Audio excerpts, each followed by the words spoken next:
chemistry. I'm really fucking with all of your energy. Highly pursued, but I don't let it get to me. They say the start of us might be the end of me. I don't read minds, but I see signs. Johnny and June.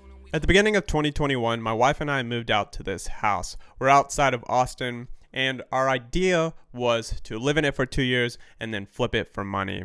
So we immediately started planning renovations, even planning an extension, which would go right here. I started drawing up some rough plans, and in May of 2021, I emailed my architect and sent her this. We have this house on the left, and we have a middle open space that I just showed you.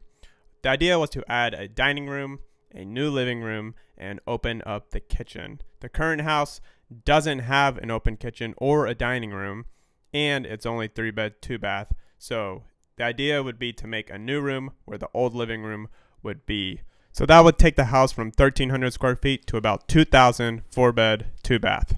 Now our mindset in doing this was to put more value into our home. The other reason that I had was so that I could build something to this level. Now I wasn't too sure if I wanted to do the whole thing from foundation to framing to roofing and electrical, all the things, or if I was going to contract it out. So I decided to be the general contractor for the project and then figure it out from there. And eventually want to build our own home. So this would be a good way to get that experience and to see if I like it, enjoy it, and maybe pursue a career in it. Once the architect had some idea of what we wanted to do, she made a plan to come out here. She visited with us, took some measurements of her own, and we talked about the project. A few months later, we had our first draft, and we started talking about things like windows and roof slope and stuff like that. So we went back and forth on a few things, and eventually we had an official finalized permit set. At the same time that this was going on, I had looked into the county requirements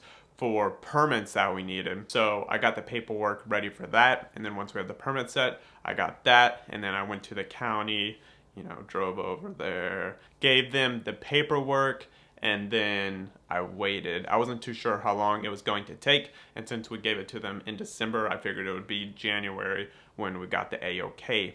So in January, we got the green light. Here's your permit for the home edition. Kristen!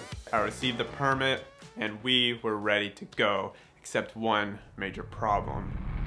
I hadn't talked with a structural engineer yet, and I wasn't sure that I needed to. My architect had suggested getting one, talking to one, and so I had messaged a few on this online platform, but I still wasn't sure that I needed one. And then when I started talking to one again, once we got the permit, they were asking for soil testing, and I talked to a few and they all wanted soil testing, so I was like, okay, I'll look into that. And then I called up a few companies. A few of them were like crazily backed up. I found one that could do it for about $1,200, do it within a month or two. And so we did that.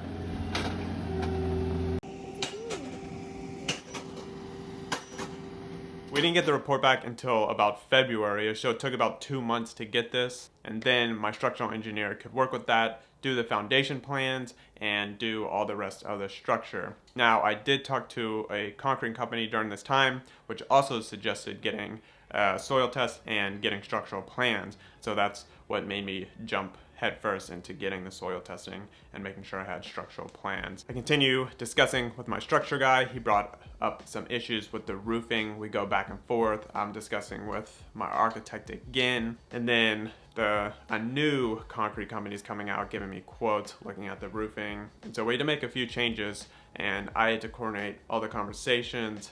And I can only imagine what it would be if we had another person thrown into the pack, which would be the general contractor. Now for this project, I am the general contractor, so I'm doing all the coordinating, all the materials. I'm buying and figuring out and planning. And so if you're looking into doing a home extension or building a home, just keep that in mind. General contractors are expensive.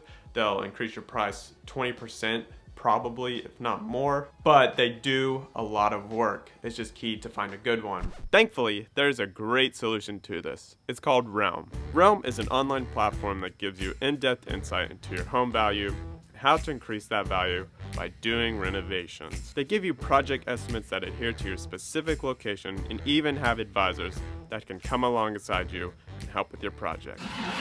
Come on! You aren't sure where to start? Well, they got you. Maybe you aren't sure how to find a good contractor and hire one, or even where to start with it. Well, they actually vet contractors in your area and help you along the way find a good one and book one. You don't want to waste your money? Well, then talk with an advisor. They will save you hours of frustration. But one thing to note is that they only available in California.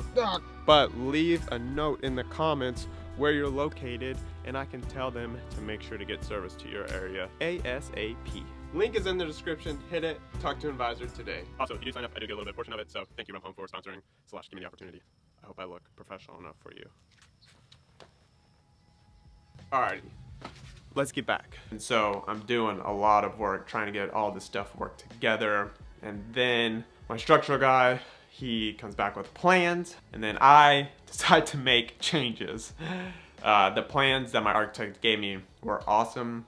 But at the end of the day, we want to make money on this project. It's not our dream home to build. It's our dream home to sell and to make money and to eventually make a dream home. And so we ended up cutting out the office, cutting out the sunroom, and decreasing the length of the slab. On top of the changes for the roofing and for those rooms that got cut off, my friend also suggested moving the front door. Now, the front door of my house is under this gable roof, so it looks like a front, but it goes into our current living room. If we were to move the front door, we would move it to the new extension, where you would walk into the dining room and the living room area, and then the kitchen would be on the left. Now the old living room would turn into a room, which would give us more space instead of cutting off that side to make a hallway.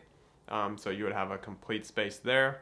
And now you just have the issue with the front door looking like it's the front door by the gable roof, because that's now a bedroom, instead of where the front door is now, which is the new place. So we would need to change some of the way the outside of the house looks so people know where the front door is. If you have any ideas on how to do this better, let me know in the comments, because I am curious to hear. I think it's a good idea. Shout out Alec for that idea. With the changes that I made last minute to cut off the sunroom and the office, I had to change up the roofing plan. And I was talking to my structural guy and he's like, you don't need to go back to your architect, but you can if you want. My architect was actually really busy at the time, so I was just like, I'll do the plans myself and it'll be a rough drawing. But my structural guy said that he could work with it. So I did the drawings, and so I go back to my structural guy, say, hey, I made some changes. And he's like, okay, cool, this is simpler actually. And then the roofing that we were discussing also changed to just a simple slope. And so those are two big changes. Less work for my structural guy. And then I go back to my cement company and I say, hey, I made some changes. And so they're like, okay. And then they make a quote from those changes, get it back to me, and voila, we're pretty good. Now the structural guy had to do some more work and get me those plans, but once those plans were set, I went back to my concrete people and they were like, okay, we're set. We planned a date to start the work. It started, and 2 weeks later, the foundation was done and the concrete pad was done. And that is pretty awesome.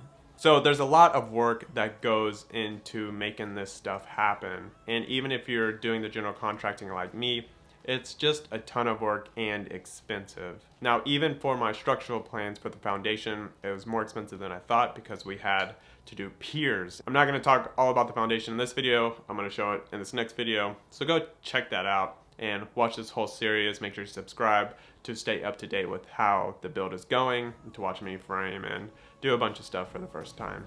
Anyways, if you have any questions, any concerns, let me know in the comments. Alrighty, see you in the next video, and I'll see you out there. See ya.